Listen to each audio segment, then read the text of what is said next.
Good evening, everyone, and welcome back from spring break.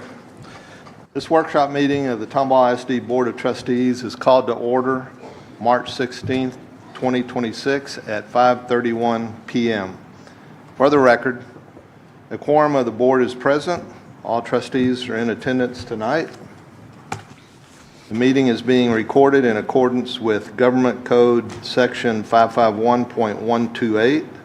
The main purpose of tonight's meeting is to receive reports from administration and review the business agenda for the regular meeting tomorrow night.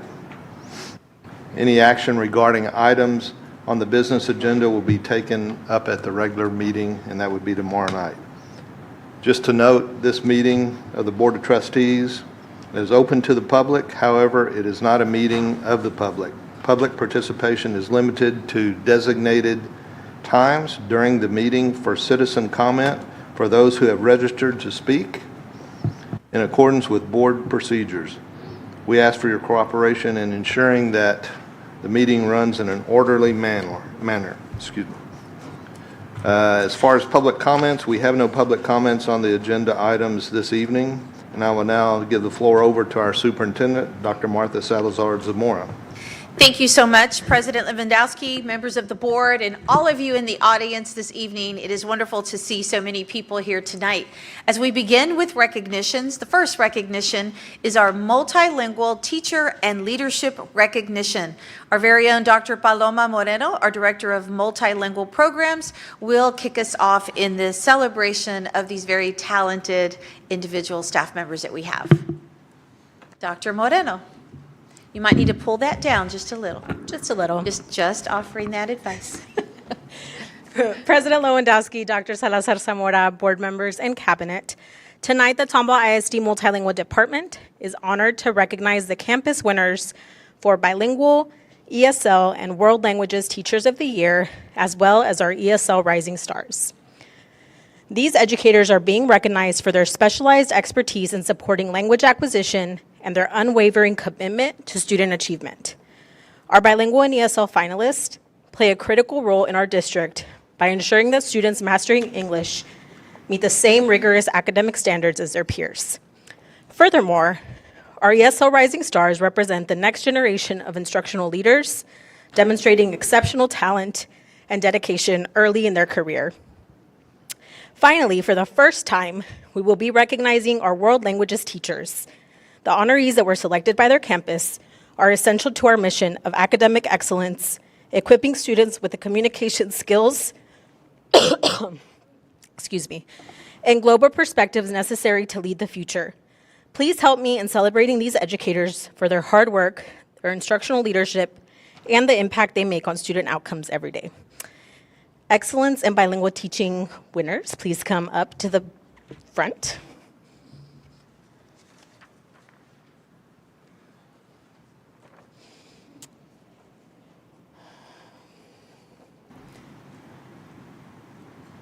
So just bilingual first. So ESL, hold on just 1 second.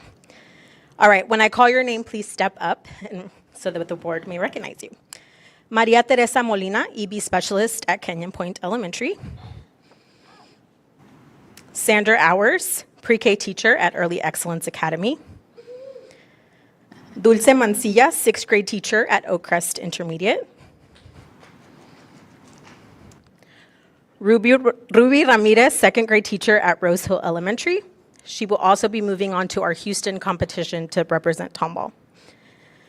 Xochitl Johnson, fifth grade teacher at West Intermediate.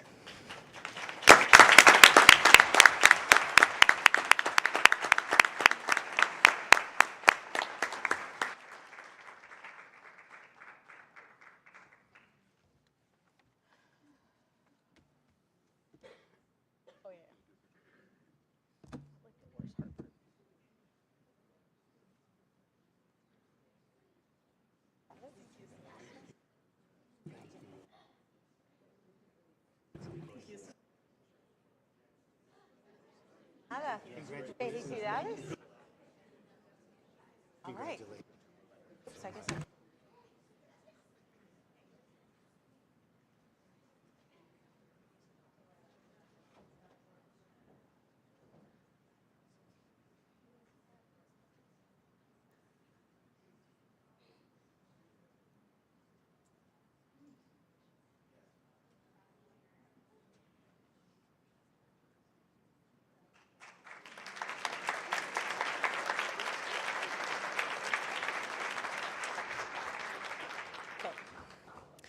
Next, we have our ESL, Excellence in ESL Teaching. So all of those campus winners, if you can please come up.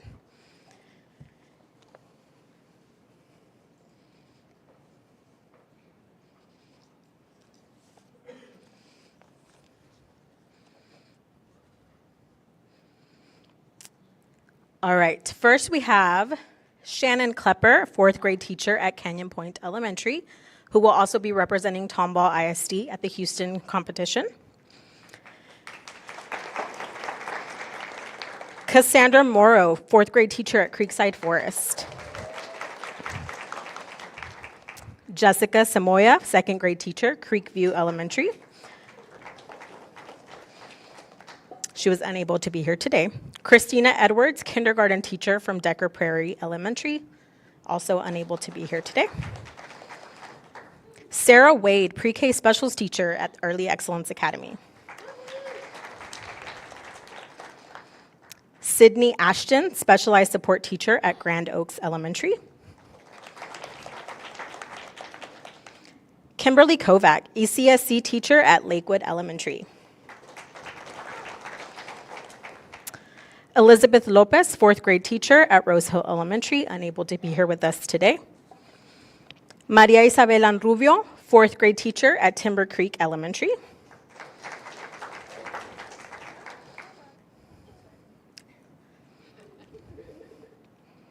Stephanie McLennan, EB specialist at Tomball Elementary. Melissa Barton, pre-K teacher at West Elementary, unable to be here with us today. Jane Lynch, fourth grade teacher at Wildwood Elementary. Jennifer Adams, fourth grade teacher at Willow Creek Elementary. Jamie Noel, EB specialist at North Point Intermediate.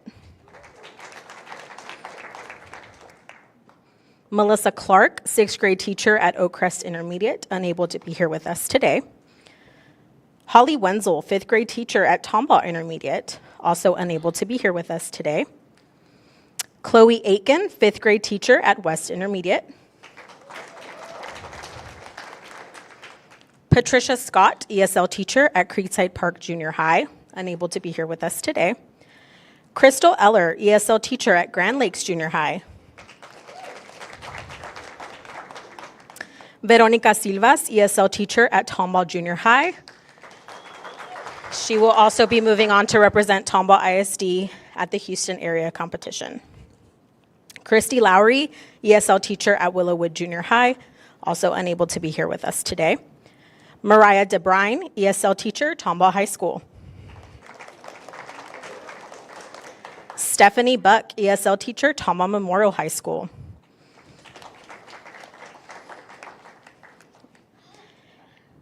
Brandy Baldwin, English teacher at Tomball Star Academy. And that is our ESL Teachers of the Year. Please give them a round of applause.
All right, up next we have our ESL Rising Stars. So these are teachers that are in their first or second year of teaching.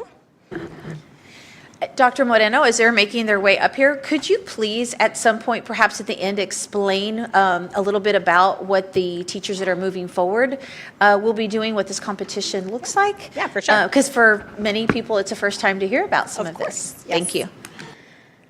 All right, so our ESL Rising Stars, we have Chloe Morris, pre-K teacher at Early Excellence Academy. Hannah Sagari, first grade teacher at Timber Creek Elementary. She was unable to be here with us today. And Amani Spicer, pre-K teacher at Wildwood Elementary. And Chloe will be moving on to represent us at the Houston competition.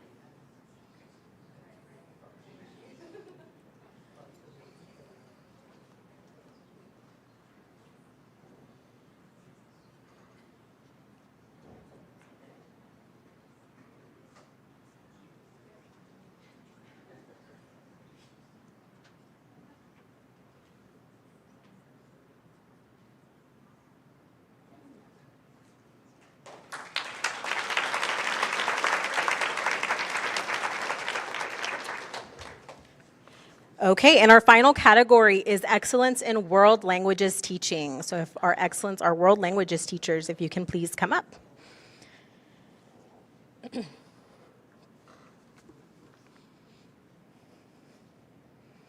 All right, so we have Cristina Lozano, Spanish teacher at Creekside Park Junior High. Unable to be here with us today is Stacy Lamont, Spanish teacher at Grand Lakes Junior High. Also unable to be here, Megan Munson, Spanish teacher at Tomball Junior High. And also unable to be here, Fabiola Bolivar, Spanish teacher at Willowwood Junior High. Next, we have Lindsay Solis, French teacher at Tomball High School. Lindsay will also be moving on to represent us at the Houston competition. Diana Toscano, Spanish teacher at Tomball Memorial High School. And Angela Gomez, Spanish teacher at Tomball Star Academy. All right, and then we can go around.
Okay, so very quickly, the district winners will be moving on to the Houston Area Association for Bilingual Education, so HAVE for short, Okay. competition. They will have an awards banquet on April 25th, where I believe the last count was 14 participating districts. All submit their winners. There is an application process where there's letters of recommendation from administrators, from parents, which has been really cool to read those. And then like a biography, philosophy, some professional development ideas and things like that. And then the winners of the Houston area are announced at that banquet, and those will move on to the Texas Association of Bilingual Education, so TAVE, for that award. And I believe we had a winner last year. Is that correct? We have had a winner the last 3 years. Exactly. So we're No hoping, pressure, ladies, just saying. We're hoping for a fourth sweep, for a 4-year sweep, we'll see. So yeah, again, just thanking all the folks here today. One, really excited that we're able to recognize world languages teachers They don't have that opportunity to do that a whole lot, and they do so much work. And then all of our teachers that support our EB students to make sure that, again, not only are they learning English, but also content, just like their peers. So just really excited. So thank you so much for letting us celebrate with you. Absolutely. Thank you all.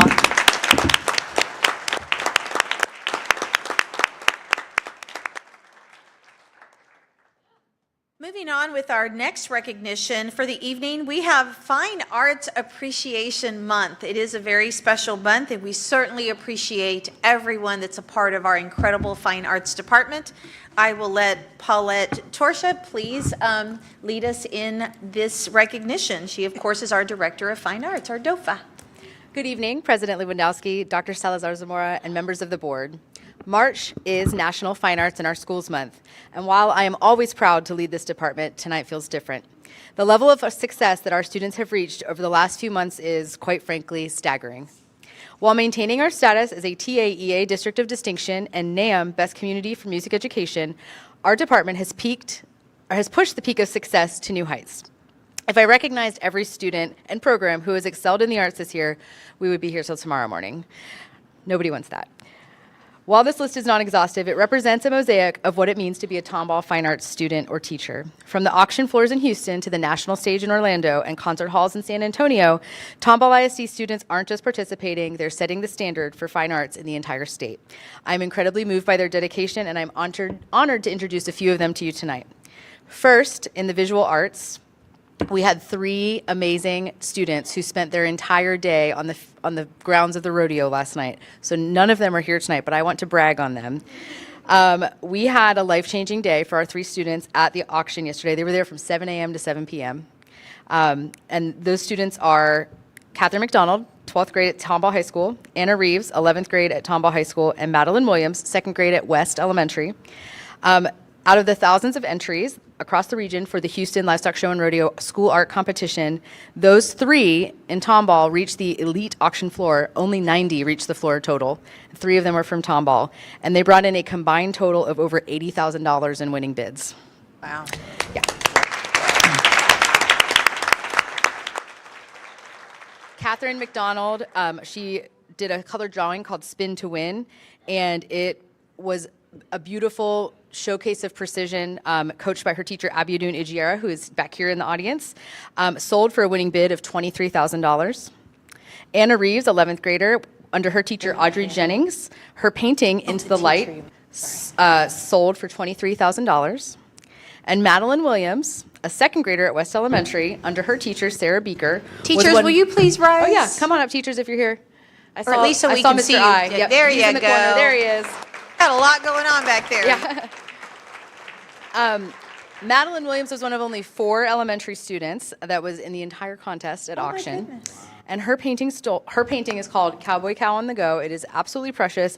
It sold for a staggering $40,000 yesterday. Okay.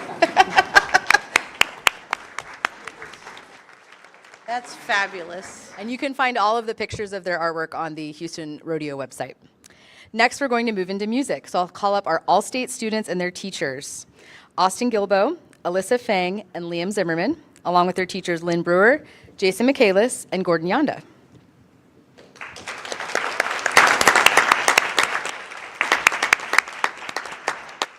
These 3 incredible students are among the top 1% of students in the state of Texas in the All-State Musician Contest. To put it in perspective, over 70,000 students began the audition process. Only the top 1% earn the title of All-State Musician. So this makes them among the finest musicians in our state, let alone the nation, in what they do. So we've got Liam is representing band from Tomball High School, and then Austin and Alyssa representing choir at Tomball High School. They attended the TMEA convention and put together a program of music in only 3 days with their peers from across the state, and that culminated in performances on Saturday, February 14th. Congratulations.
Next, I would like to call up our student representatives from the Tomball ISD Elementary Honor Choir, along with their teachers, led by directors Rachel Heyman from Creekview Elementary, Jessica Hughes from Creekside Forest Elementary, and Jamie Maddox from Tomball Junior High School. Really old.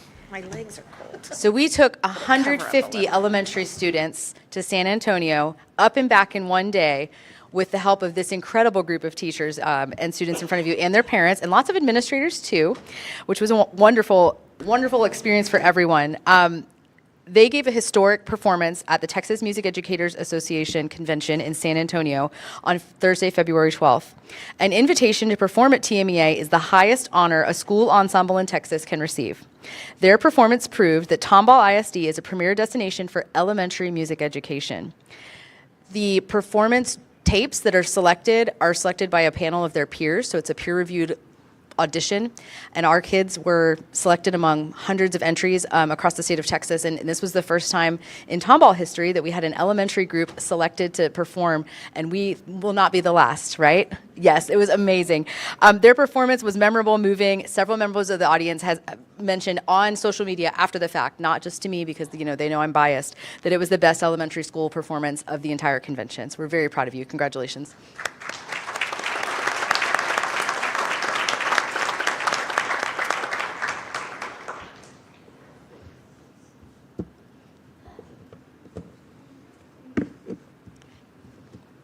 And Ms. Heyman, these are our elementary instrumentalists as well as singers. So a cool thing that these guys did was they played instruments along with their choir while they sang in front of everybody.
It's funny, a lot of my DOFA colleagues around the state tell me that they're sick of hearing their teachers say, I'm applying to Tomball.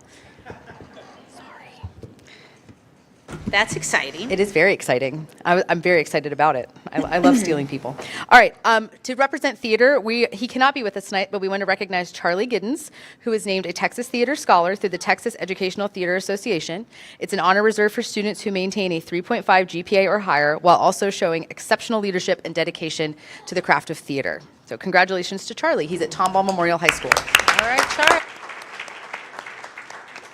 And he was the lead in Big Fish, if you got to catch that. Incredible voice, just an incredible voice. All right, and finally, to round out our evening, we are going to have our friends from our Spirits department. So from Tomball High School, cheer team, plus coaches, Stephen Weibel, Jessica Cantrell, and Kelly White, please come forward with all your hardware. I was going to say, it might Clink, be clink, hard clink, with yeah. all that clinking and clanking. And also, please join them, Tomball Memorial High School cheer with coaches Sarah Ellison, who is the 5A, 6A Coach of the Year, and her assistant, Rebecca Waverka. Come on up, Tomball Memorial. On it. That is a lot of trophies, or a lot of medals. Okay, I hope you're not blinded by the amount of just medal that's in front of you right now. No, it's fabulous. It's amazing. You can hear them coming a mile away. So I'm sure you've heard, but I cannot wait to celebrate the fact that our cheer programs have reached the state and national summit this season. I am so proud of y'all. This is really incredible. And every time I got news about something, I was like, what else can we do? This is amazing. Good job, cheer. So let's celebrate. Tomball High School cheer was given the silver medal at the UIL Spirit State Championships in January. Tomball Memorial High School cheer won the UCA National Championships, and the Tomball High School Junior Varsity cheer won the UCA National Championships in their division. Let's give them a round of applause for that.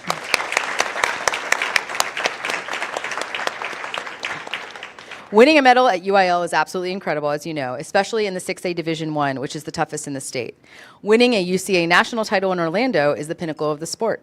These athletes have officially put Tomball on the map for the state and nation for national level excellence. Congratulations, cheer.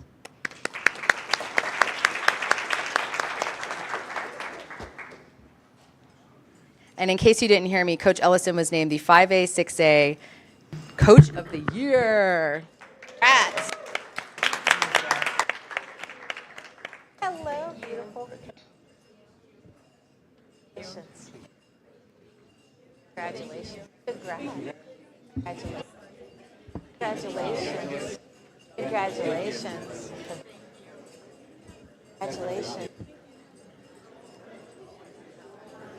Congratulations. Congratulations. Congratulations. Congrats. Great job.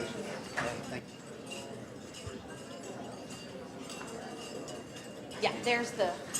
Yeah.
Yay.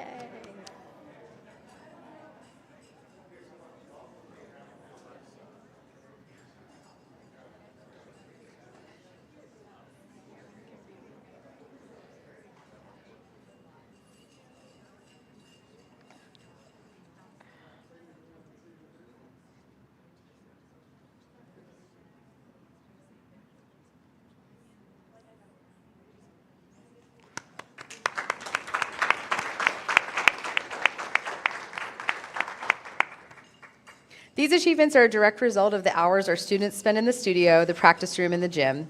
It's also a reflection of a school board and leadership team that understand that the arts are not an extra, they are essential.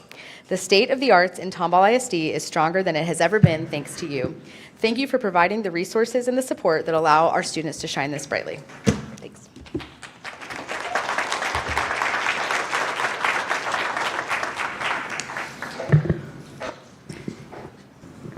Thank you again to anyone that's here for recognitions. If you've noticed, this is the time that you might want to step away unless you would like to stay for our meeting, and you are welcome, but we won't judge if you don't. Bye, ladies. Okay, we have no one signed up for comments tonight, so we will move on to our reports. First report is first budget workshop. Mr. Zach Bowles, our CFO, will lead us in the first budget workshop. Mr. Bowles. All right, well, good evening, President Lewandowski, Dr. Salazar-Zamora, members of the board. As you mentioned, tonight would be the district's first budget workshop regarding the 2026-2027 fiscal year and the budget for that year. And so we had the opportunity before spring break, Dr. Z, myself, and Claudia Munoz, to meet with the board's budget committee and have an in-depth review of the information we're going to present tonight. And so that was a very robust conversation. We spent quite a bit of time going over the details of the budget, including those revolving around budget development process, the impacts on funding from the last legislative session, as well as what ultimately is our guideline for the budget, which is our revenue projection for next year. So as we get started, we just want to talk about the budget development process. It's an important place to start because it lays the foundation of how we develop the budget over the course of a 10-month period, starting in November of each year, ultimately finalizing with the adoption of the tax rate in September of the following year. And so what we do initially is we're going to establish a calendar for the budget and setting those checkpoints along the way over that 10-month period of what we need to accomplish within each month. The discussions that we're going to have, whether that be looking at enrollment projections, our revenue projections, going through and laying out dates of when we're going to have planning discussions with the superintendent, the rest of cabinet, our executive team, when we're going to distribute allocations to campuses and departments, and then timelines for when submissions for staffing requests are due. Our budget calendar lays all of that out day by day, basically. And so you can see as we move through November, December, January, February, and March, all of this is occurring in the district internally with the cabinet, with the executive team, with the finance department. And so we've already, before we get to our first budget committee meeting, before we get to the first workshop with the board, the district as a whole has been working on the budget for 26-27 for 4 months. And so now as we get into March, we're starting to bring forward all of the information that we've put together, have those discussions with the board, first in the committee meetings and then as a whole in our workshop meetings. And so we do those throughout March, April, and May, just to cover different aspects of the budget process and everything that goes into it. And then in June is when Tomball ISD, because we're a July 1 fiscal year, a start date, we are required by TEA, by law, to adopt our budget in June. And so that's when we will ultimately adopt the budget, but the final piece of the budget process is actually the adoption of the tax rate. And so once we actually get our certified property values from Harris and Montgomery appraisal districts, we get that in July. We can then move forward with the adoption of the tax rate in September. And so then we get a 1-month reprieve before we have to start the process all over again. Along with the budget calendar, we're looking at our budget priorities. These are not new. These are priorities that have guided the district throughout our time utilizing a priority-based budget. And so first and foremost, our priorities are to support the educational needs of our students, whatever that may be. And we're going to position Tomball ISD to remain highly competitive in all areas. And we want to facilitate the recruitment and retention of staff. We want to strengthen our reputation as a destination district and ensure that we're providing high quality, well-maintained facilities that promote the success of our students. So those are really our foundational guidelines for what we're going to look for in our budget. That's what we want our budget to accomplish year in and year out. Along with those priorities, we have to be mindful of complicating issues, whether they're internal, whether they are part of new changes with the legislative sessions, or they're externally focused from whether that be inflation or pressures coming from things outside of our control, right? And so complicating issues that we continue to see year to year are ensuring that we're able to provide salaries and wages that are necessary to retain and hire or recruit staff. We are continually seeing increases in the costs of contracted services. Some of those things are within our control, others are not. One that we talk about as a contracted service a lot, it's a big dollar amount, has to do with electricity costs. We do a good job in our district for some time of of contracting that out long-term, going out for longer periods of times when we do those contracts, just to make sure that we're getting the best rate. We can lock it in for a period of time where maybe the market moves away from us. We see higher electricity costs. I think in general, most people are seeing higher electricity rates now that when they renew on a year-to-year basis. We're actually locked in through 2031 and in the process of extending another contract looking at from 2031 to 2036. And so we do that in a way to balance out the costs over time, as well as be able to know what we have stability is what I mean to say. The legislative session impacts on funding, we're going to get into that quite a bit here in just a little bit. Something new, not new to us, but new for next year will be the opening of additional campuses. We've got Tomball West High School, that's opening a major facility. We've got the addition of the 5th grade over at Creekside Park Junior High. So those are 2 new campuses essentially that we're opening up in the district. Along with opening campuses, you have quite a bit of additional costs that come along with that. We want to be mindful of the impacts that the Federal Reserve and any changes that they might make with interest rates over time. I think this past year we expected quite a bit more interest rate cuts. We've not seen that, which has been beneficial for us. That means we get to enjoy a little bit more interest income on the funds that we do have. And so we want to watch that. We want to know what they're doing, at least for an anticipation of what they may be doing, so that we can project out what kind of interest income we may earn as a district. And then our CPI, the Consumer Price Index, right now is showing a 1.6% increase in costs year over year. So just a slight increase in inflation from this time last year. I think we were right at 1%, so just a little bit higher. Again, you can see that here, the change over time. You do see a gap in this chart from the Bureau of Labor Statistics. And that was due to the government shutdown. They just didn't have the data from that time period. And so they're catching back up in December of 2025. So 1.6% overall inflation, with energy prices increasing by 4%, food prices around 3.6%. And that is in the Houston Woodlands area.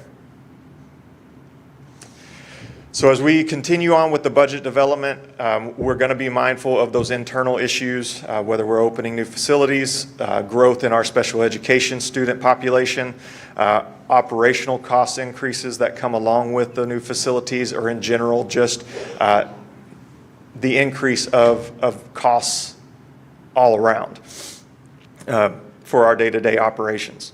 External issues, we're looking at enrollment growth. So we rely on our enrollment projections, our demographic projections from Zonda and Rocky. The legislative session, what impacts did that have on the current year, as well as moving into next year and the following years? And then inflation, as we just talked about, with those ongoing operational costs. And we take all of that into consideration as we move into the next steps, which are developing a revenue projection focused on state funding, federal funds, property taxes, what we may see from miscellaneous income, which results from interest income primarily, and then whether or not there's anything tied to fund balances. In our instance, we have year over year, we come and ask the board for a release of committed fund balances for our strategic plan. And so that comes into play with initiatives that we have throughout the year. The expenditures are the next side of things that we go through a projection process for. Salaries and benefits being the major item that's on that list. Salaries and benefits account for roughly 88% of our total budget expenditures. So you see that we have roughly 12% of the budgets remaining to address curriculum and staff development, facilities and maintenance, transportation, and then debt services outside of that, as we talk about repayment of debt that's associated with the community-approved bonds that have been issued over time.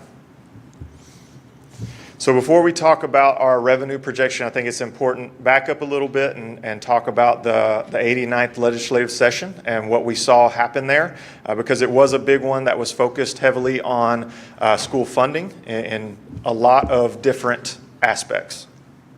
And so what the 89th legislative session did is they addressed several categories of the funding formulas, which included the basic allotment, teacher pay, school safety, and a newly created allotment for basic costs.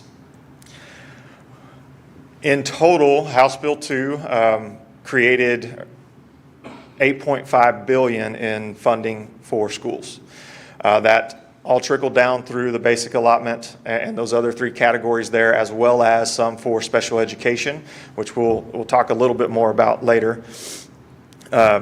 With the basic allotment, we had not seen an increase in this portion of the funding formula since 2019. What the legislature approved was a $55 increase to the basic allotment, moving it to $6,215. Remembering that the basic allotment is essentially what it is. It's the basis for all of the funding for the district. It is provided on a weighted average daily attendance, so it is not based on actual enrollment. So even if we have 23,000 students in the district, if their attendance is roughly 95%, we're only going to get funding based on attendance and the weighted average, which comes into play with special allotments. The $55 increase was actually made possible. What the state did there was they reallocated the increase to the golden penny yield, which was already planned within the state's budget for the year. So that funding under the golden penny increase was already allocated. They just took it and reallocated it back to the basic allotment. So we didn't see an increase in the golden penny amount, but we saw the increase on the basic allotment side, which in turn increases the funding we receive when you apply that to the weights that come along with special education, bilingual, state comp ed, early education. There's a number of special allotments that they're weighted based on the basic allotment. So when you do see an increase in that portion of the formula, it has a balancing effect on the other side as well. The teacher retention allotment, this was a big one that was focused directly on teachers, specified for classroom teachers only.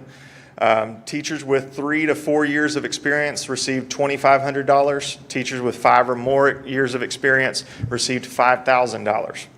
And so that was a one-time increase from the state, but they do continue to provide that increase or the funding to support that increase year over year. It's not an additional $5,000 every year. So it was a one-time increase for teachers from TEA or from the state, but they just maintain it from there going forward. The support staff allotment really did the same thing there. Instead of allocating an amount directly to staff, what they did is they provided $45 per student in average daily attendance, and basically said you're gonna be required to take that funding and spend it on eligible staff, such as counselors, nurses, librarians, your custodial, your support staff, but you could not include administrative staff in that. And then the allotment for basic costs, this was a way for the state to try and provide flexibility to districts. As you noticed in the teacher retention allotment, the staff retention or support staff's retention allotment, those are targeted, and so they are really pass-through. They're not intended for the day-to-day operations of the districts. And so the allotment for basic costs allowed some flexibility in addressing day-to-day operational costs that districts had seen such a large increase in. So we received $106 per enrolled student, but you were required to use that money strictly for either property insurance, offset the cost of utilities or transportation, And at the same time, you could also use that money to offset the TRS costs related to the mandated raises that TEA or the state passed through for teachers. So in that $5,000 that they gave for a teacher with 5 years of experience or more, they did not provide the funding specifically for the 8.5% that we're required to pay for TRS for every payroll dollar. They allowed us to use the allotment for basic costs to offset that. So there is flexibility, but also still very restricted in what you could use that money for. And the school safety allotment, basically what they did there is, this was an existing allotment that they doubled the amount per student and the amount per campus in this allotment. So now we receive a roughly 1.2 million. I do think we have to file a survey on how we utilize the school safety allotment. And every year that's a really easy survey to fill out. Every dollar of that goes directly to support our SRO program. And even that 1.2 million doesn't come close to balancing out the cost of that contract that we have with Harris County. And so we're still quite short on that state mandate for SRO in every school when it comes to the amount of funding that we receive through the school safety allotment. But all in all, Tomball ISD did see an increase in revenue or increase in funding from House Bill 2 in that legislative session of $11.8 million. And you can see there how it was broken out by each of those categories. Again, with the teacher retention allotment, the support staff allotment being pass-throughs and not necessarily new funding for day-to-day operations. So taking all of that into consideration, our primary goal is making sure that we have a very thought out, very accurate as can be revenue projection, because we're going to base everything we do off of that number. And so we always want to target a balanced budget, but we want to make sure that we know exactly what parameters we're operating within when it comes to revenue. So we start with some assumptions. The first is with enrollment growth, and right now we have from finance team established recommending a 0.5% enrollment growth assumption, and I'll talk about that in depth next. And then we have 6% for our tax-based growth. We anticipated and recognized that there would be a reduction of the fast growth allotment. Within that fast growth allotment, there are 3 tiers. Tier 1 gets the largest percentage of funding. We are in Tier 2. We're not in jeopardy of dropping to Tier 3, but because we're in Tier 2, the first district out of Tier 1, that's about a $4 million difference in funding for us. Now, that's not something that we've had last year or this year that we knew we were lost or that we would lose. The fast growth allotment reduction is coming because their measurement period, our highest growth years are starting to fall out of that measurement period. And so we're just seeing a reduction in the number of students that are calculated into the fast growth allotment. And then one of the new funding components that are being addressed by the legislative session is special education funding. There is a delay in that implementation, and so again, I'll touch base on that a little bit more in depth here in just a second. From a revenue projection standpoint, we utilize quite a few different tools.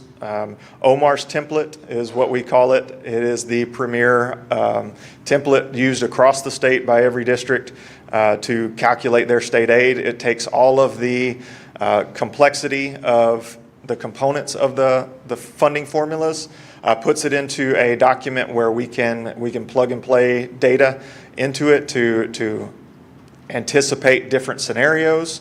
It allows you to build out for 5 years to anticipate future revenue runs, and we utilize that quite frequently. TASBO has developed their own, and so I am using that side by side with Omar's to test out, make sure that they align, and so far they do. But Omar's template has been the standard in the state for quite some time.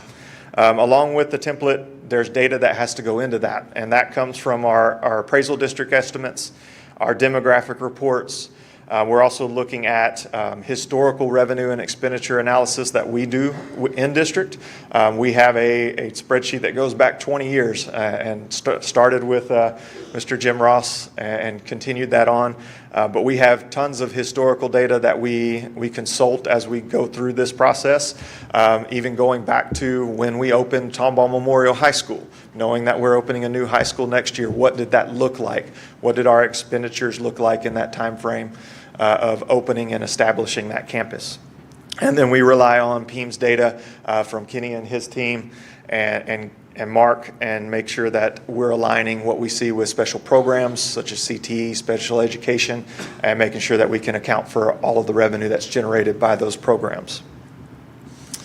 When we talk about enrollment, the reason why you see a 0.5% assumption that we're using, this comes directly from Rocky and Zonda Demographics. He presented this back earlier in the fall. And for the first time, they provided a range, a forecast range with a low, mid, and high projection.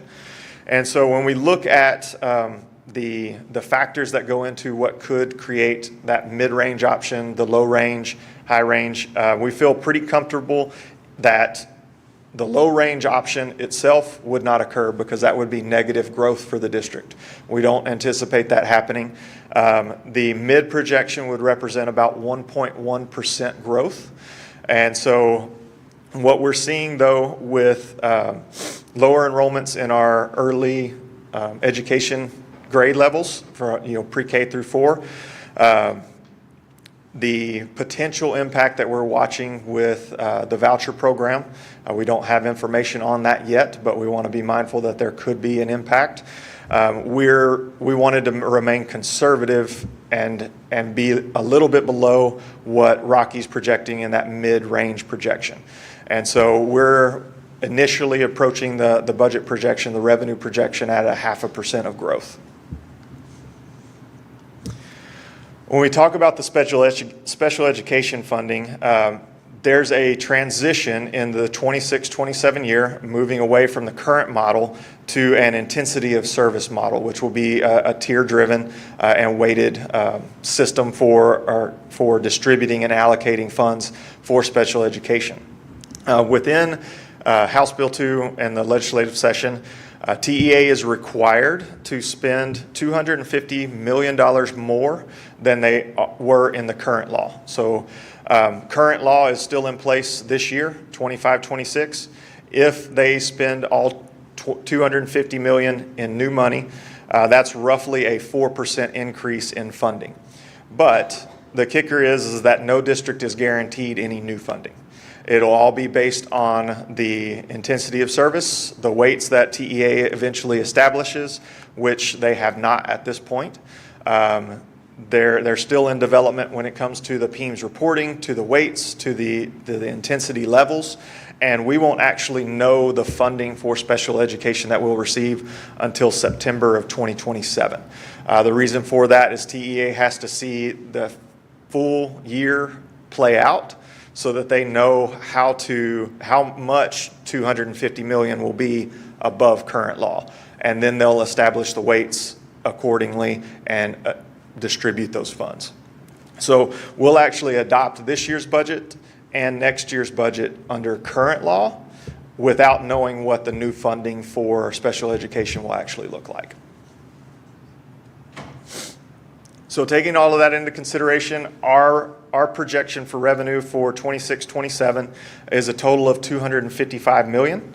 You can see property taxes from the local level still make up the highest amount of single revenue source at $119.5 million. Other local revenue of $6 million, that's going to include investment income as well as things like your leases that we have with Baker Hughes. For facility use, the teacher incentive allotment, again, that is one a program that the district does participate in. Currently, that projected amount is $3.9 million, but we know that we're going to receive an increase in that, but we won't know exactly how much that what that funding total is until April, but we expect that to be in the closer to the $6 million range. All of that does pass through to our staff, except for the 10% that the districts are allowed to keep to facilitate the program. The fast growth allotment, as I mentioned, is $7.4 million. That is state funding. And then TRS on behalf, again, that is the percentage of cost that the district is required to pay on the state's behalf. So we have to record that from an accounting standpoint of roughly $14 million. And then the remaining state aid comes in at $103.5 million. This would be the first time that we adopt a budget where total state funding will actually be more than 50% of total funding for the district. And so you've seen that change over time. I think in 2019, that number was around 18%. They've steadily worked their way up through tax rate compression, the homestead exemptions that have changed the burden on the local taxpayer, and so the funding responsibility has shifted heavily towards the state, leaving them now on the hook for over 50% of total revenues for the district. And then the small amount there in federal funding, that is going to be tied to the money we receive for SHARS Medicaid reimbursements, as well as the indirect costs that come along with, that are associated with administration of our federal funds, whether that be title funds or IDEA or child nutrition funds. And so this next slide, I know it's a little difficult to read there, but this sort of lays out all the different types of federal and state programs that we're dealing with within our finance office. Under the Every Student Succeeds Act, that's our title funding. You can see the title schools that we have down there in the district. There's 6. But we roughly generate $2.4 million in federal funds from title and the ESSA funding. We generate $3.4 million in special education funding through the IDEA program, and then about $140,000 for Perkins that is tied to CTE programs. At the state level, the primary grants that we have there right now are related to safety and security. So that's the Safe Cycle 1 and Safe Cycle 2. That's the total amount of those 2 grants, with that grant program ending in April of 2027. So we're working through those programs to spend the funds on what's allowed by the state and make sure that that's fully utilized before the end of that grant cycle. As I mentioned, we have a ton of history. We do take a look back at whether it be budgeted numbers, whether it be actual numbers. We want to evaluate that and analyze changes from year to year. As you can see in our final budgets for the prior 3 fiscal years that were completed, we had a little over 8% increase in total revenue. Budgeted for the current 25-26 was a 5.4% increase. Something that's going to change that a bit has been our assumption that the interest rates were going to be cut throughout the year. That's not come to fruition, so we are going to have an increase there. We'll come back to the board and ask to amend the final budget from a revenue standpoint for the increase that we'll see in the interest income. When we talk about 26-27, that $255 million in total revenues would represent a 7% increase over the current fiscal year's budget. And right now, because we don't have values estimates or our actual values from the appraisal districts, we can't do anything as far as projection on our M&O and INS tax rate, although there is the possibility that depending upon where values come in at, the state still does have the tax compression on the maintenance and operations side based on your tax-based growth. So again, we'll start to evaluate that once we start to get estimates in April, as well as then as we finalize the tax rate in July and September. Again, as we move through the budget process, we're going to continue to watch the issues when it comes to special education funding, hoping that will be established sooner rather than later. But with all guidance that's out there, that will continue to operate under current law and adopt the budgets in that way. And then again, with the tax rates, the potential reductions for tax rate compression. There will be sustained budget pressure when it comes to our operating budgets and the staffing for new schools. Those two things go hand in hand. It's a balancing act because you have needs on the operational side, or you're going to open a new campus, you are opening new facilities, you have electricity costs, you have utilities, but you also have staffing. And so with staffing making up 88% of the total budget, it leaves very little to go around for all the other operational costs. So where you need in one area, you have to be flexible in what you have in the other. And again, what we always try to consider is how we can maintain our competitiveness with salary and make sure that we're able to do what we can to give a pay increase for staff. And so we're keeping those things in consideration as we move forward in the development of this budget. Any questions? I thought you said 6% on the tax base growth. Yes, that's our estimate, Okay. but we don't have actual numbers yet to, So you're using 6% currently? yes, Because I as an was trying to assumption. square up, if you could go back just the 2 slides, the revenue. I was trying to square up how, if you're using 6% tax base growth and a flat tax rate, how are you coming up with local property taxes lower? Lower. So when you look at 25, 26, what we haven't adjusted in that budget yet is for the change with the increased homestead exemption from this year.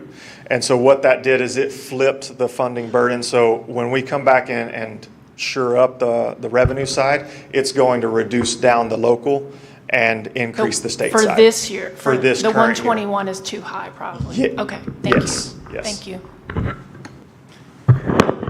Hey, Zach, so let's talk a little bit about the local other revenue.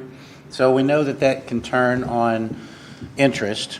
How is it that you identify those dollars so that we don't, we're always trying not to lock in dollars that are one-time dollars? Right. And with the fluctuation in the interest rate, how is it that you're identifying that float, if you will, that delta between what may be reasonable, 0.0 something, and what we've been receiving? How are you handling that to make sure we don't get ourselves in a bind with that interest income? If the interest rates go back to zero or close to it. So that is a good balancing point. And so we do want to make sure that we are being conservative on our projections. And so that $6 million that you see there is we're projecting based on the assumptions that we're seeing out of our sources, our financial advisors, as to what the interest rates are going to do, what the Fed's anticipating. And so we're going to try to balance that out over the course of the year, but also taking into consideration into the future years. The $6 million that you're seeing is not all total tied to investment income. Roughly $3.5 million of that is tied to investment income. And so that's still a very conservative estimate in terms of where we're at today with interest rates and what we see projected into the future. Hey, Zach, want to cover a little bit of student enrollment focus. So I get the conservative assumption on enrollment growth of 0.5%. I get that. The mid-range projections still seem to make sense to me from when Rocky presented that. When will we know the impact of vouchers? So the Freedom Accounts applications are open. Closes tomorrow. Closes tomorrow. Yes, sir. So we'll know what our, the word, I don't want to use the word impact, but we'll know what, The state situation. we'll know what that looks Yeah, the like. state of the issue of what that looks like. What you have received today is an email. I think he's in the crowd, Kenny Cloud, has worked to really put together, I think, what will help you look at the number and ensuring that it's a number, but then you have to pull out those students that have already chosen perhaps another setting. Okay. And what the difference might be is the students, again, who have simply applied. That also includes our youngest of learners, so students who perhaps have never started. Okay. Maybe their parents are applying with interest but may not follow through. And so So- once you look at that, there may be more questions, but I think it will Yeah. help. So I think he did a great job of Trying to read the- dissecting that. I'm trying to read the tea leaves a little bit. So Yes. it's March 16th, application window closes tomorrow.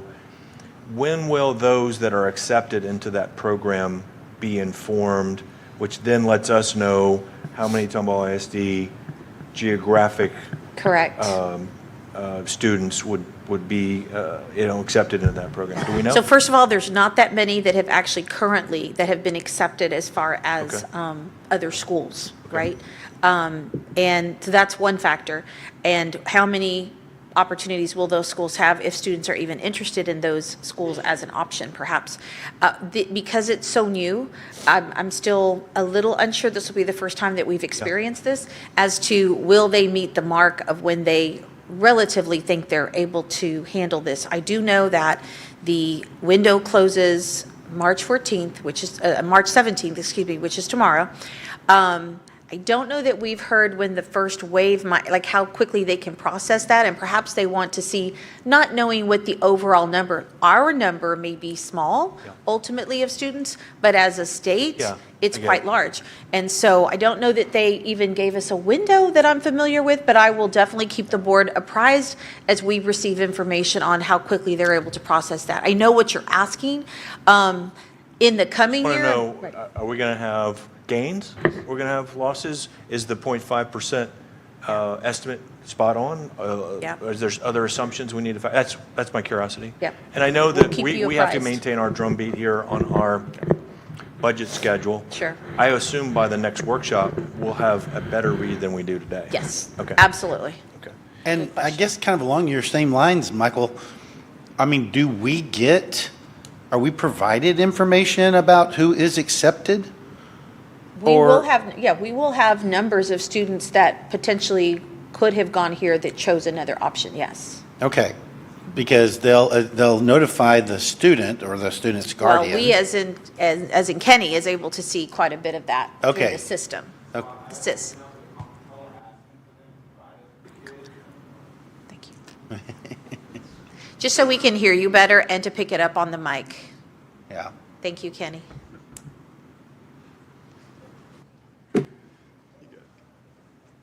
So I have an email into the comptroller asking, because they've already identified, because if you remember, parents in the Odyssey program had to provide their social security number or their unique ID. So a unique ID comes from any public school in the state of Texas that is a charter or an ISD. I'm asking them to provide me those kids' unique IDs so that I can self-identify inside of our system. Our registrars have done a phenomenal job of already pre-coding our kids, which I've already identified and given to leadership, so that we can start maybe marketing or asking, why are you leaving Tomball? Thank you, Kenny. And Mark, I know, has been assisting with this as well.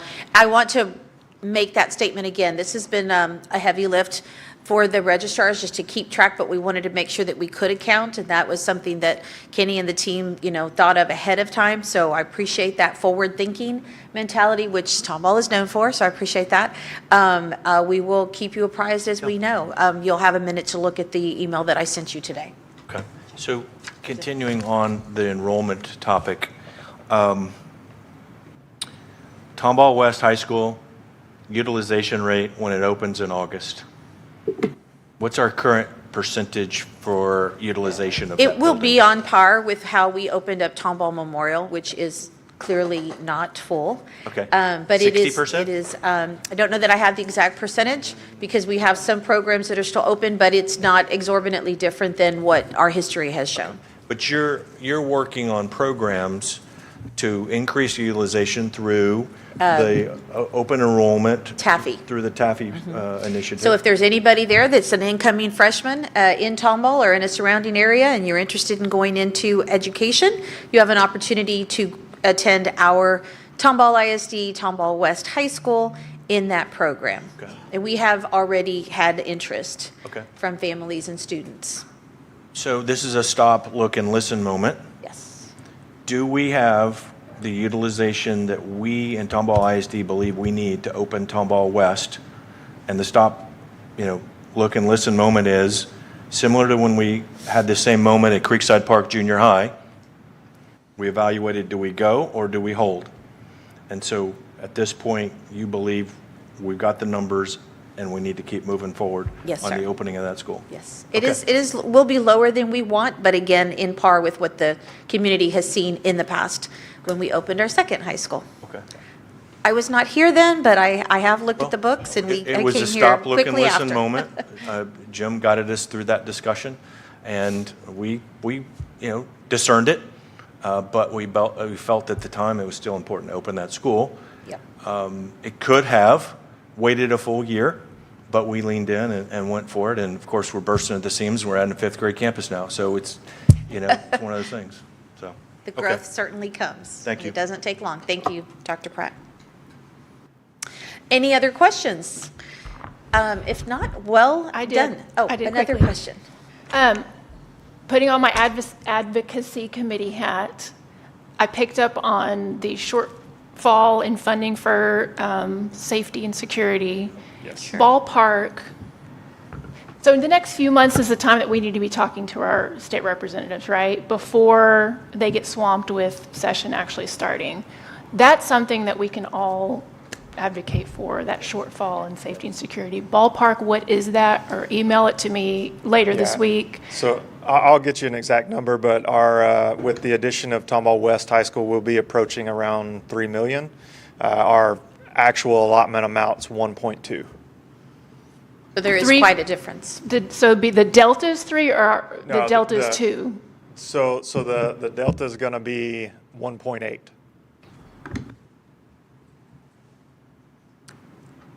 Any additional questions for Mr. Bowles? Thank you so much, Zach. Appreciate it. Okay, our next, good job. A lot of work went into that. And thank you to our budget committee that has met to review this. We appreciate it very much. Our next report is something that will be new to some of you and not new to others. If you recall, several years ago now, we first heard about District of Innovation, and we really didn't know what that was, but we knew we were interested because it offered some things that perhaps we wanted to utilize in the district. And the beauty was you didn't have to utilize everything. You could take what was going to benefit your district and make it something that would enhance the learning. And so I recognize that some of you were not on the board at that time. Perhaps you've not even heard about DOI, District of Innovation. We consider ourselves an innovative district, but this title actually came from the state. And at some point, I would imagine most, if not all, of the districts in the state became districts of innovation under DOI plans. We wanted to give you an overview and some history, and Dr. Schindewolf will talk about what we're doing this month and a little bit about just an explanation brief of what we're going to do next month, so you understand we're giving you the information so you can digest it, and then whatever the next steps might be next month. Our Deputy Superintendent, Dr. Amy Schindewolf, take it away. Thank you, Dr. Z. President Lewandowski, members of the board, cabinet.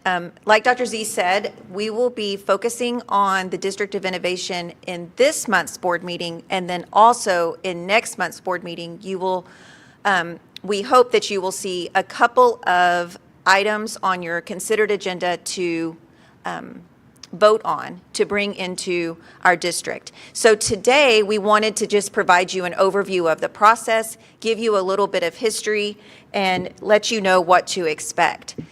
So in the state of Texas, out of House Bill 1842 back in 2015, which is 11 years now, the District of Innovation was born, and a Texas public school district could adopt a local innovation plan under the House bill.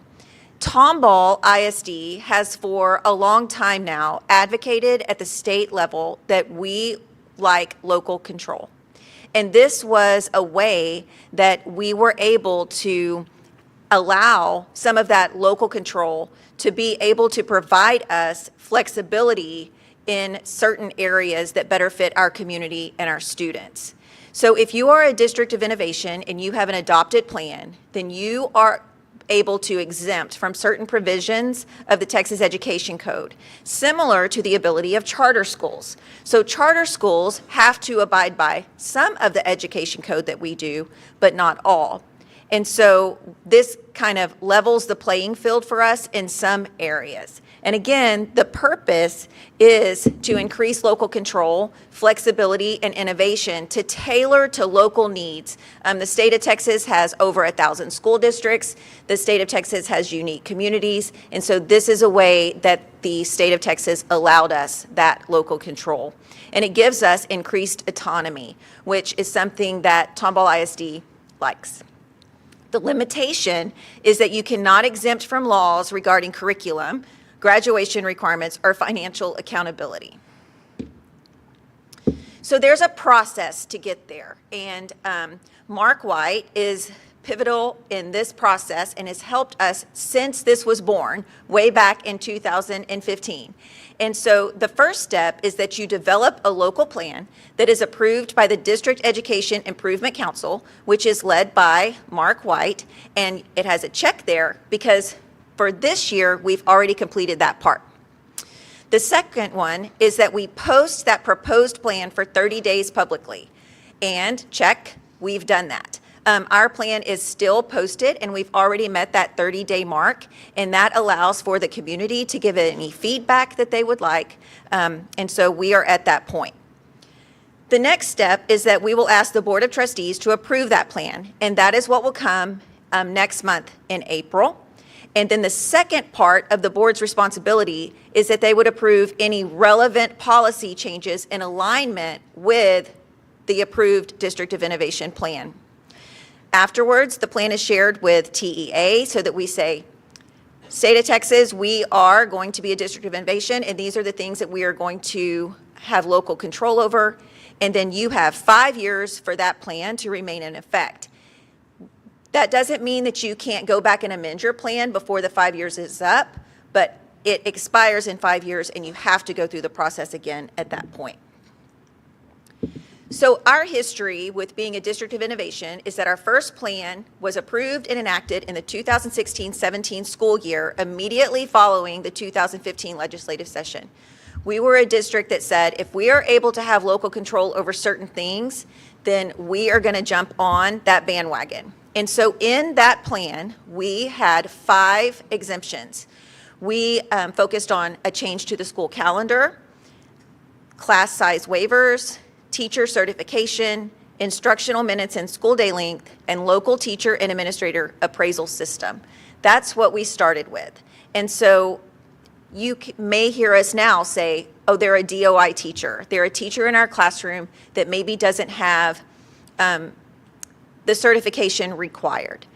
Although we are exempt from that, I will tell you that we are very strict in that exemption.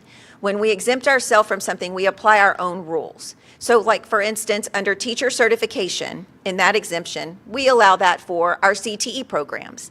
Maybe our law enforcement teacher is a retired police officer who might not have teacher certification in a certain area. That's an example. They might, but that's an example of how we might use that District of Innovation. We have also allowed our teachers, we require our teachers to have an ESL certification.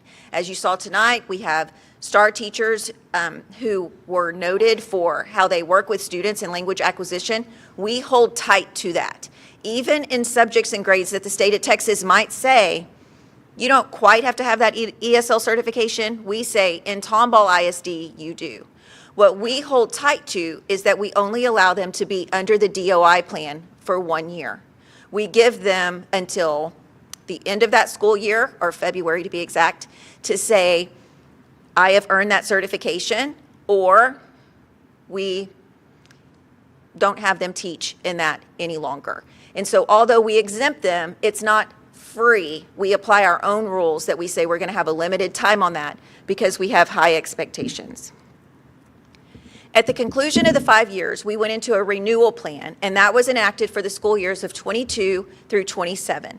Again, we focused on the school calendar, class size waivers, teacher certification, local teacher and administrator appraisal system, and so those were consistent with what we had done in our first plan. The two new ones that we added in 22 through 27 was the focus on the campus behavior coordinator requirement and inter-district transfers, and we applied our own rule to that. So we stayed fairly consistent. As we look to the future of the DOI, we are going to be proposing the approval of a renewal plan at the April board meeting to address our latest legislative session, and we hope to have this in place for the years of 2026 through 2031. The change document, again, is publicly posted on the district website and is redlined for anyone to look at under required postings. We are going to ask for exemptions from the school calendar again, which is consistent, class size waivers, which is consistent, teacher certification, which is consistent, inter-district transfers, which is consistent from our last plan, local teacher and administrator appraisal system, consistent, and the new one is the grievance process. There were new laws put into place regarding the grievance process, and we are not asking to exempt from the entire policy and the entire law. We are focusing on very specific parts of those requirements that primarily focus around timelines.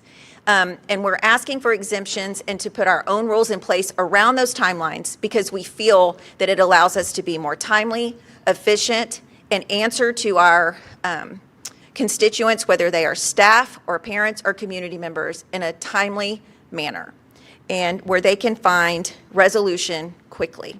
And so, again, you can see those limited changes on the website. So, we are at the point again in review that it has been posted for 30 days, and so now we will work with the policy committee to work on any policies that need to be adjusted so that if the board approves the District of Innovation Plan, then we will be ready to also ask the board to approve the policies that are in alignment with that in April. Do you have any questions? Were the committee meetings recorded? It is not recorded. Okay. It was one committee meeting that was specially held with the District Education Improvement Council. They came together in a special time to review that. I'm interested in understanding more of the details of the grievance process. So should we talk about that offline, or is there somewhere I can read that to understand that better? Absolutely. On the website is the whole plan with the law and what is redlined, specifically what we're going to change. Okay, thank you. So Amy, with respect to the behavior coordinator, so we're removing that. In the past, it had been removed, been taken out, right? So the history of that is that in the previous legislative session, or when we were under the guidelines of our last plan, the state of Texas said you are required to have a behavior coordinator. Right. We asked to be exempted from that because we didn't feel that it was appropriate for at our high school to have one behavior coordinator who coordinates the decisions of 3,000 students' discipline. We utilize our entire administrative team to work together with the principal to do that. Right. And so we took that out. Now, that is not something that we are allowed to exempt, and Okay. it's out. It's not an allowable thing. Okay. And we do have a named behavior coordinator Right. at every campus now, and we're not allowed to exempt that. Yeah, so I knew we'd named them, and so I was just curious why this plan doesn't even address it at all. But it's because The we state can't said- no longer change any of that. That's behavior. correct. Got They it. don't allow that to be exempted. Okay, thank you. I have one comment more than a question. As we look at the grievance process, while we may codify it in a policy or, specific to District of Innovation, I feel strongly we need a layman's version of the grievance process. Yes, sir. So that a first grade parent could look at, okay, step 1, step 2, step 3. I think Karen has done some of that over time in the handbook, but could we take another look at? Sure. Have we crisply in layman's terms, laid out the grievance process, because frankly, it can be very confusing to somebody that's not, whereas an administrator is intimate with it. And Right. so that would be my comment. It's actually a question now. Can we review that to make sure that it's in layman's terms? Absolutely. Okay. We can certainly look at that. Thank you. Thank you. I would actually like to see it before we publish it for the next handbook or for the next iteration of consistent with DOI. Okay, very you. good. Can you talk to us about the class size exemption in, Sure. like you said, layman's terms, and like you Sure. were talking about the certification, even though we exempt ourselves, But we have our own internal rules. policy is very strict, and these are our standards. Can you Sure. talk to us about class sizes? So in class size, the state of Texas sets a ratio for kindergarten through fourth grade at 22-1. And so if you go over the 22-1, you have to file for a waiver to say this classroom is going to have 23-1. What we exempt ourselves from is the filing of the waiver only. We still hold ourselves tight to the 22-1 ratio. And if we hit a 24-1 in K4 in Tomball ISD, we notify the board. And so you haven't been notified. We hold tight to those ratios. We, sometimes we're very tight, right, Dr. Flores? But we hold very tight to trying to stay 22-1 because we feel that that's appropriate, just like the state of Texas. But if we go over one student to 23-1 in a third grade classroom at one of our elementaries, we have exempted ourselves from filling out a state waiver that we send to the commissioner for approval. We hold that, we try to work that down, and then if we hit 24-1, we notify the board. That's our internal rule. I just remember my son, this is a few years ago, but his class was over 22, and I, as a parent, I don't like that. I know teachers probably don't like that either, and I was just wanted to clarify that I don't remember receiving any notifications, and that's a good thing. We don't have any elementary classrooms currently over the 22. Is that what you're saying? We don't have it 24-1 where we have to notify the board. Okay, the 24, okay. Thank you, good to know. It would be interesting, could you, is there like an average class size, like by campus? I would be really interested to know that is it pretty equal or? So we could say that there's an average class size, but by grade level, it's skewed. And we can kind of do that at a high school level and say, oh, overall, we're 22-1 at the high school, but we know at our high schools, we have classes that are much larger, and we have some singleton classes that are much smaller. So looking at an average it kind of skews it a little bit, just because of the nature. But at the elementary, we are pretty tight. We look at open seats per grade level. I'm saying pretty tight, and the principals behind me are probably shaking their heads as what she means is no room.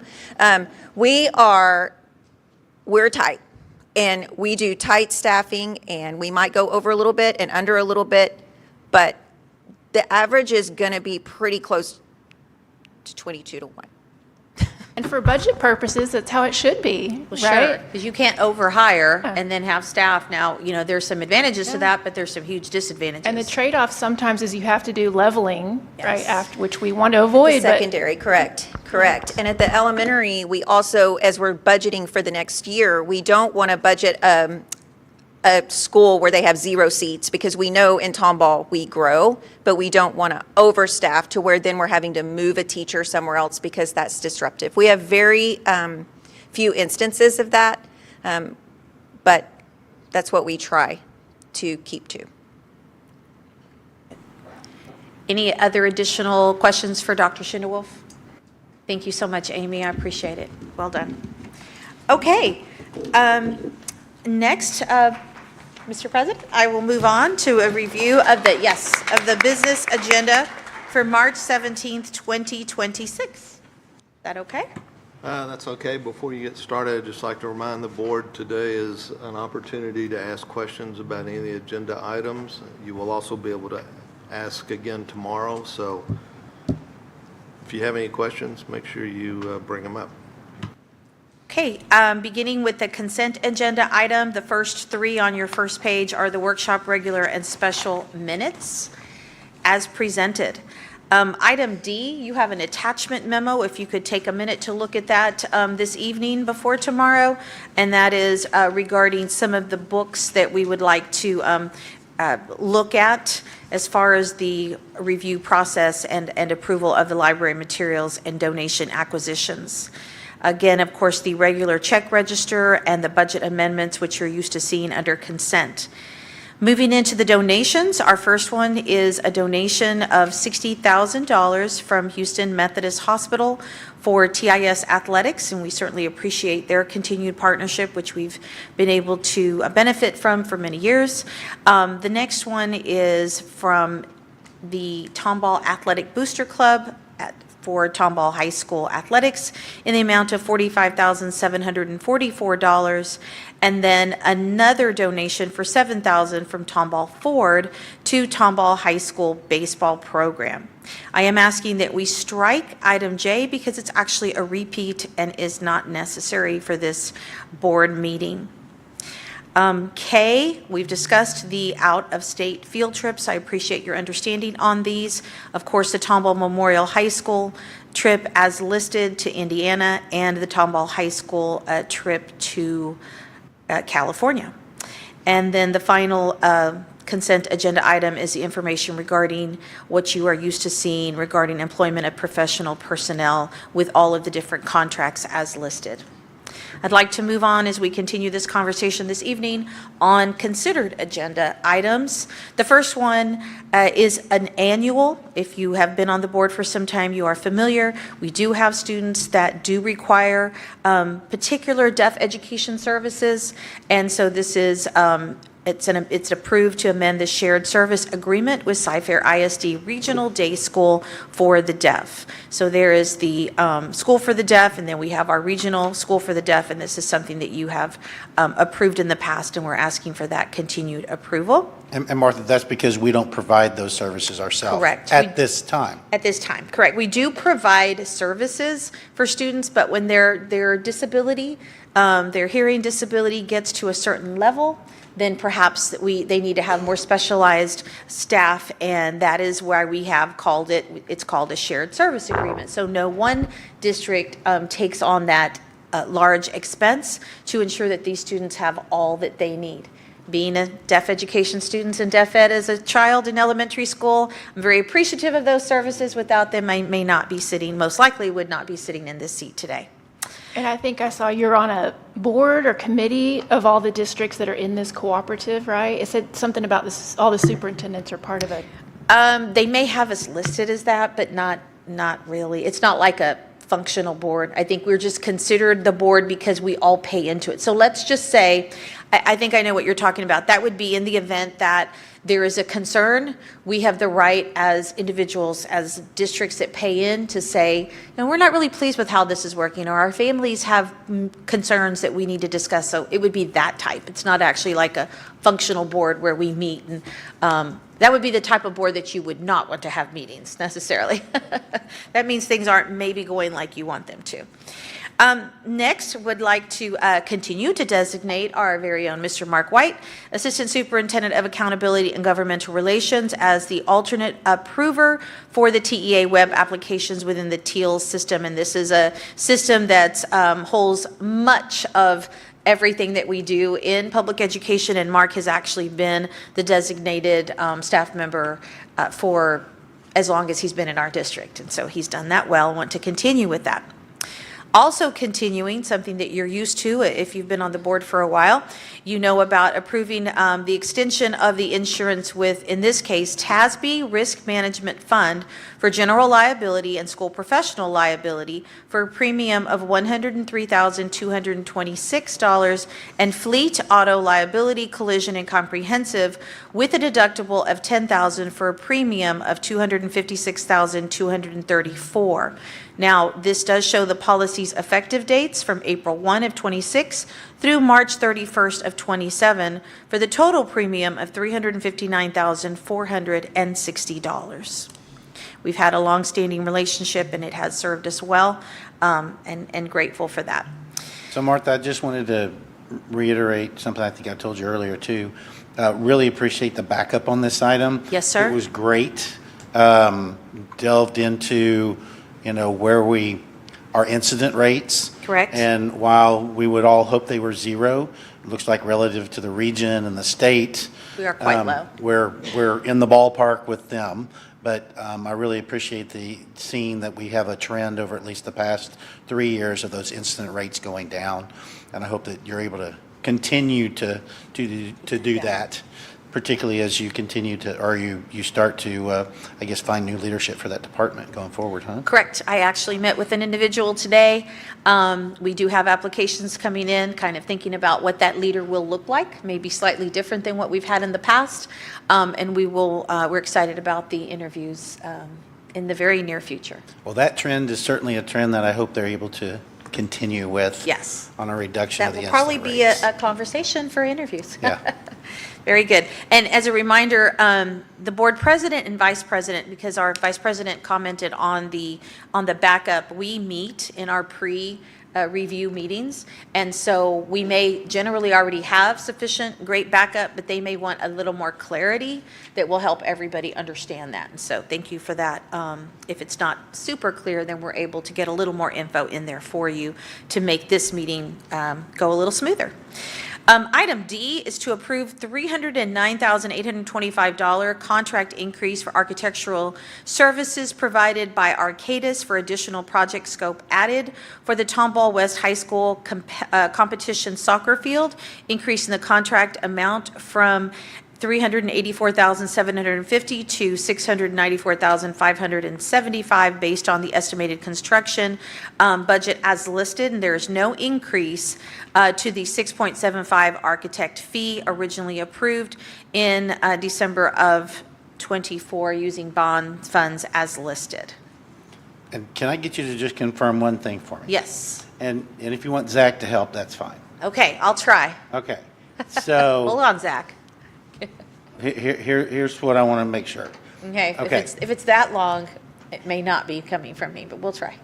Okay, so while the scope of the original Correct, architect's contract with Huckabee correct. didn't cover the competition soccer field. That is correct. So this is not a repeat. Right, so it didn't cover it. Right. So, but the cost of the field itself has always been contemplated in our overall project budget. Correct.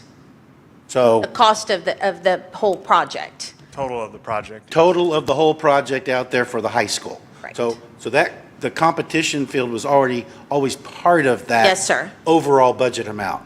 Okay, so now here we are, and we're coming up to, okay, we need to get that competition soccer field included in the overall budget now. Correct.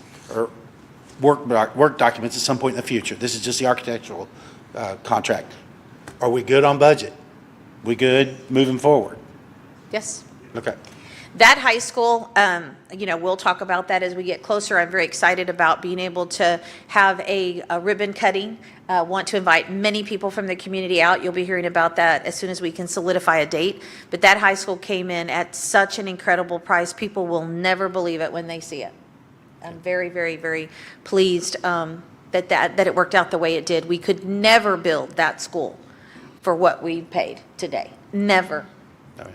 So, okay, moving on. Item E, approve an increase of $683,964 to the contract with Denco Incorporated, including a $75,000 contingency for additional project scope added for the construction of the sanitary sewer forced main connecting the West Complex to the Tomball ISD wastewater treatment plant, including the total contract amount, or actually increasing the total contract amount from the amount listed to the $4,745,094 using bond funds as named.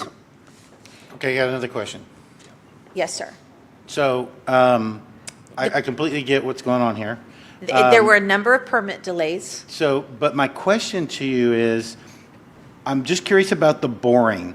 I understand the boring on the two owners, individual property owners. Yes. But once we get on our property to the north, the map that was attached shows borings across our property. And I'm just curious why the map shows borings on our property. I'm going to ask Jim to come up and clarify that Mr. one. 'cause I- Ross, we've been Don't wanna waiting for you to misspeak come here. to the mic. Boring location shown, okay. You see up here? Yeah. It shows borings here, so. It's real quick and easy. Boring's more expensive than the open ditch. Right. Through our property, it's no problem. We can dig it up. Through the properties that are private owners, we have to bore underneath. But my question is on the map, Jim, it's I know. showing borings. That was our first Oh. run. Okay, so the map's wrong. You'd be doing cut and cover We on the bid- top. We bid an alternate as far as, okay, don't bore it all, do an open cut. Okay. We're saving $70,000. Okay, so I saw in the memo, it said, I thought it said the south portion, which is on the west track, that was cut and cover, but then it said everything then to the north was going to be boring. But no, it's boring across the individual's property, and then we go back to cut and cover on ours. That's correct. Got it. That's what I needed. Thanks. See, Jim made it sound real simple. Thank you, Mr. Ross. So I kind of build on this. Yes, sir. So I understand what happened. Permits were delayed. The provider that we had picked has moved Moved on. on, yes, X% of their equipment is no longer on the site. correct. Have we already paid them for that No, work? no, we Okay. did not pay them for that work. Okay. They did not perform it, and they did not receive payment. So we haven't incurred any expenses as a result of this. We're just pivoting on the provider Correct. at the same cost? Going to somebody It else. actually looked cheaper, right? A little bit. It's a little bit more than what was originally estimated, but that was 3 years prior. Yeah. Hence the price difference. Yeah, the price difference is just related to increased costs since that time, Okay. but still not exceeding what originally was planned for site Okay. And development. we're not concerned about that particular provider that's moved on's performance and we're good with this new provider? Yes. Okay. Yes. Just, it seems like something that, from a relationship perspective, was concerning me. We went through the due diligence, we picked them, they did work, and they're moving on. I understand what happened. Sure. It just, commitment's commitment, right? No, I agree. I think that's something we can certainly keep in mind, but because of the delay of the permitting and Okay. not being able to move forward, they had commitments they needed to begin, and so Okay. we, let's say, parted ways at that point, but I agree with you. Unfortunately, we have this company that's going to do, I think, an outstanding job, and we can move forward and know exactly where the borings are now. Hey, let me go back for a second. So Zach, Martha, if you don't mind, I was going to point this to Zach. When I look at your memo, Zach, you were saying that Unitas has moved on, and there's $794,000 remaining in that contract. Okay, but then you say the total cost with Deanco is going to be about $694,000. So to me, that looked like there was a savings. Well, that 794,000 was total on their contract. That wasn't just Just that indicative project. of that one piece. Okay, Project. but that's, But it is. but they yes, in that probably would have instance. chewed into whatever was under that contract, right? Saying increased time, it's been 3 years, even if they remobilized on our location, agreed to under their contract for the whole scope of But work. yes, what you're seeing is the cost with Deanco is less than what's remaining on the balance with Unitas. Which I imagine Unitas would use their contingency, say, hey, this 3 years ago. Maybe, Anyways, maybe. okay, that's what I was looking at though, but yeah, thanks. Thank you. Moving on to item F, approve the purchase of interactive flat panels for Creekside Park Complex from Avanex utilizing purchasing co-op contract tips number listed in the amount of $117,732. Next item, approve the purchase of student and staff technology devices for Tomball West High School in the amount of $1,965,783.63 and for Creekside Park Junior High School in the amount of $634,578.58 from the utilizing purchasing cooperative PACE and the bond dollars listed in this item. Hey, thank you for the follow-up on that. Yes, of course, thank you. appreciate All right. Item H is to approve the E-rate eligible purchase of district-wide network infrastructure upgrades from Datavox in the amount of $4,066,439.44 using bonds 2025 funds. Another E-rate item is to approve E-rate eligible purchase of district-wide network cabling replacement from Triumph in the amount of $1,311,451.70, also utilizing bond 2025. So Martha, and Yes, sir. I know Jason is here, but I was trying to keep up with all the different campuses, looking at all the backup information. So when we're done with, and assuming these are approved, items H and I, are all campuses up to the standard you're trying to achieve with the networking equipment as well as Cat 6, Cat 6E, wireless access points? So when this is done, all campuses, 23, 24, we're good. Heads are nodding. All right, got it. Thank you, gentlemen. I wanted to ask about this one being the highest of the three bids. I'm not quite understanding why the choice. And that's a great question. I know we've talked about it in the past. Again, we will generally go with the lowest, but it depends on history and other concerns that the team may have as to who they select based on past history and any issues perhaps that we may have had. That is a good question, though. So I had the same question, and I got, you put additional information Yes. in the board book. I thought the E-rate rubric was good, evaluation rubric was good. I get it that you've got great or I guess the references, and then also prior experience. Correct. So it is actually outweigh- both. It is the references, which you are correct, and then it's any of our prior experience that may lead us to want to or not want to continue with. the And company. cabling, to me, I mean, this is like the backbone of your infrastructure. Yes. And based on, the manufacturer, I think the references were that the manufacturer was saying these people do top-tier work. I thought their bid was pretty impressive, too, the way they put it together. So it seems like they pay attention to detail.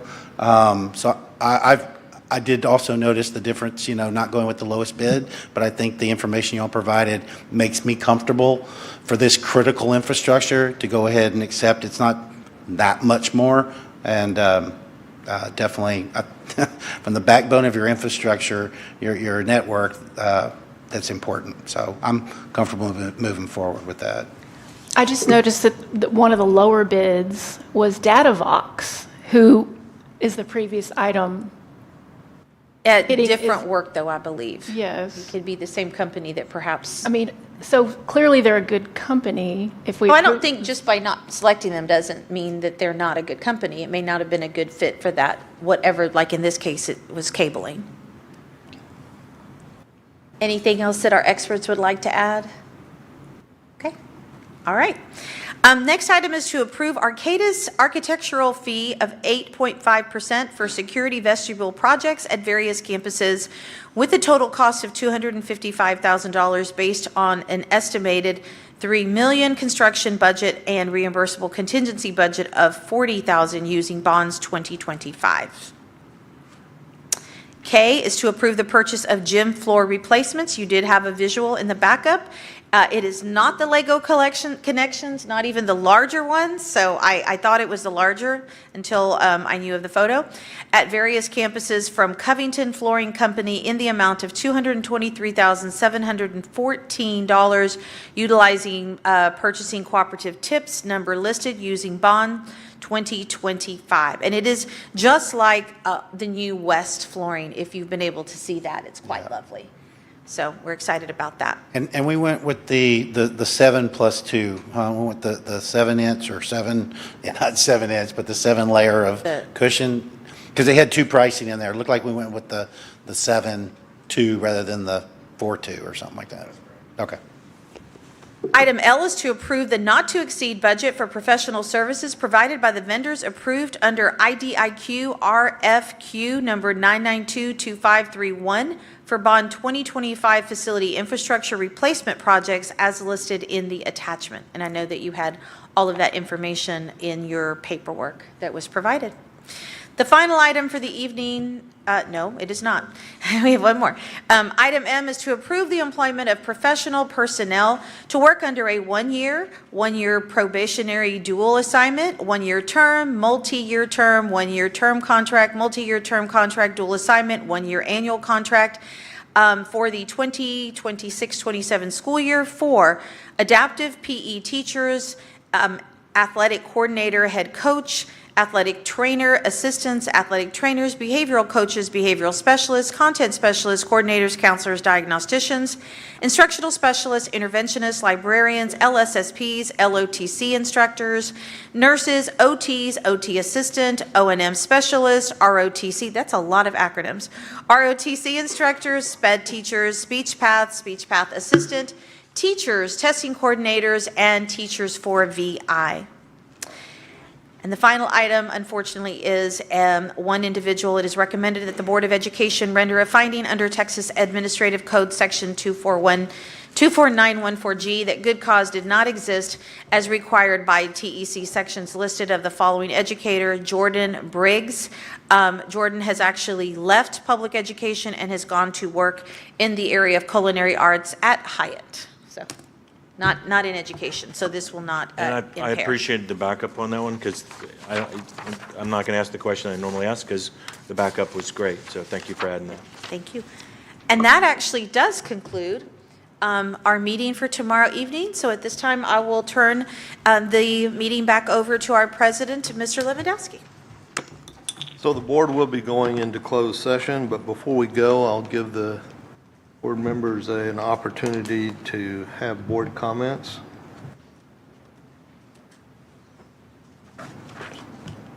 Anyone have board comments? I would just say I have been out and about in the community the last 100+ days or so, and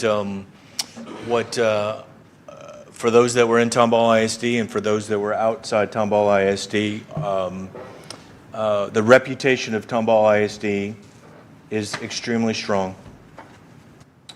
Folks know about Tomball ISD, certainly the A rating, certainly the Main Street Tomball.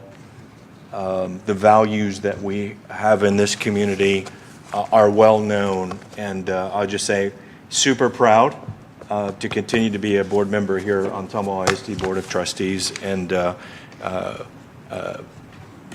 great to be home, if you will. So thank you. Super proud to have you on the board, Dr. Pratt. Any other comments? All right, at this time, the board will be going into closed session. Let me read this first. The Board of Trustees will now convene in a closed meeting for the purpose authorized by the Texas Open Meetings Act, including but not limited to the following sections and purposes. Texas Government Code 551071, consultation with board attorney. Texas Government Code 551072, deliberation regarding purchase, exchange, lease, or value of real property. Texas Government Code 551.074, deliberation regarding appointment, employment, evaluation, reassignment, duties, discipline, or dismissal of a public officer or employee.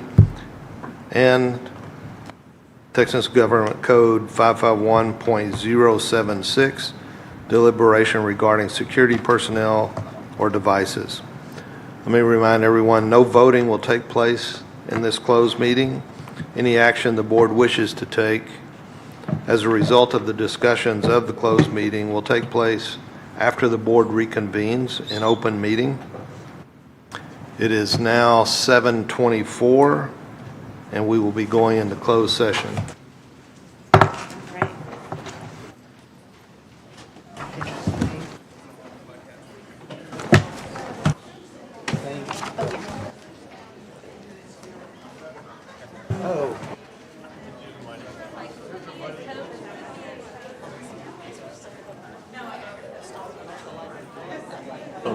The only other one I don't know if she's ready to talk about is just the transportation.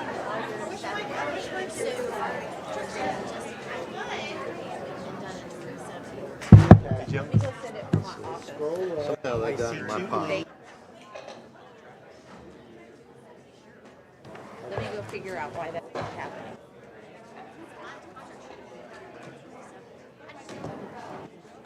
This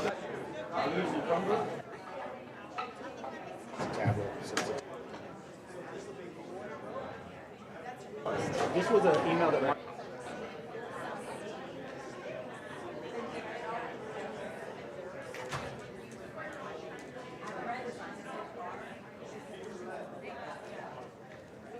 It's nice, because it's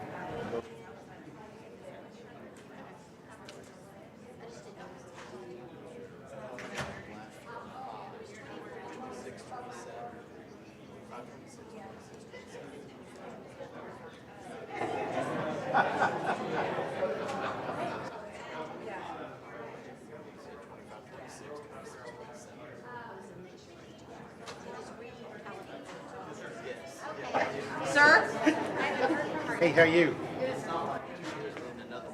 back to domestic.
Okay. Yes. Oh, he turned that on when we got here. We are ready. He's a little needy, Patrick. Everybody ready? The board will now reconvene in open meeting. The time is 8:48. At this time, is there a motion for adjournment? Second. Motion made by Mr. White, second by Mr. McStravick. All in favor? Motion carries unanimously.